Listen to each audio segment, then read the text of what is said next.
Fiscal policy is an AD management strategy that the government can use by changing government spending and changing taxes.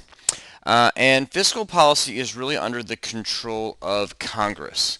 So Congress, I mean, there is some sort of emergency spending that like the president can do, but for the most part, real policy changes have to come from Congress. So it is important to understand that Congress is in charge of one management tool of the economy, fiscal policy.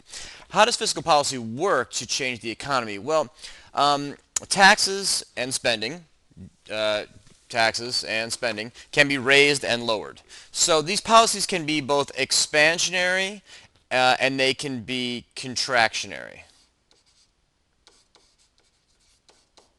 An expansionary policy is one that leads to an increase in real GDP, and a contractionary policy is one that leads to a decrease in real GDP.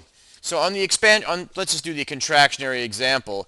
The contractionary would be, for example, cutting G, which would directly move AD left because AD is just C plus I plus G.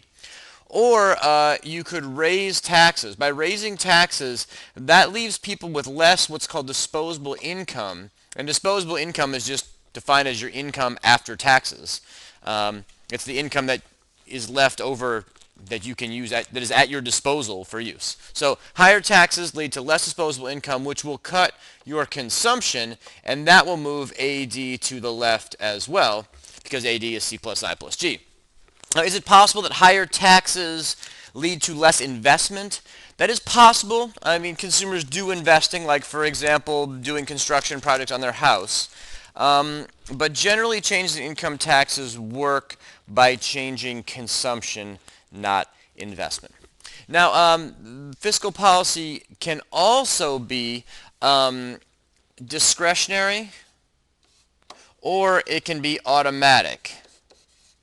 A discretionary fiscal policy is one where Congress has to act. So Congress passes a tax cut. Congress passes a spending bill when the hurricane Katrina wipes out the city. They pass relief money. That's a discretionary fiscal policy. Automatic fiscal policies happen without action from Congress. So an example of that, an automatic expansionary fiscal policy is, for example, unemployment insurance.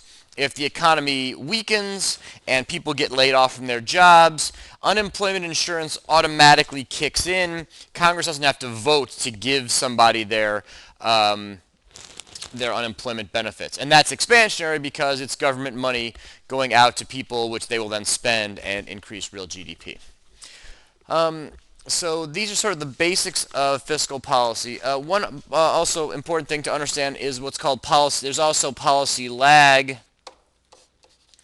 Policy lag is the time it takes for a policy to actually be enacted. And there are two kinds of lag. There's both inside lag and outside lag.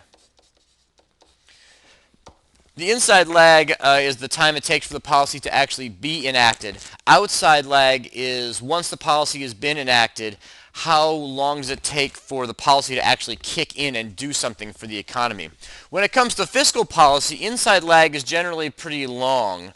Congress has to debate the bill, and they have to pass it, and then it has to go back to the Senate, and they have to agree, and then they have to resolve the problems, and it has to go to the president has to sign it. And the outside lag, though, is very short.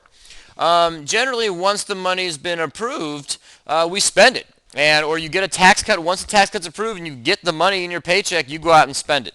So fiscal policy does have a lag, generally a longer inside lag and a relatively short outside lag.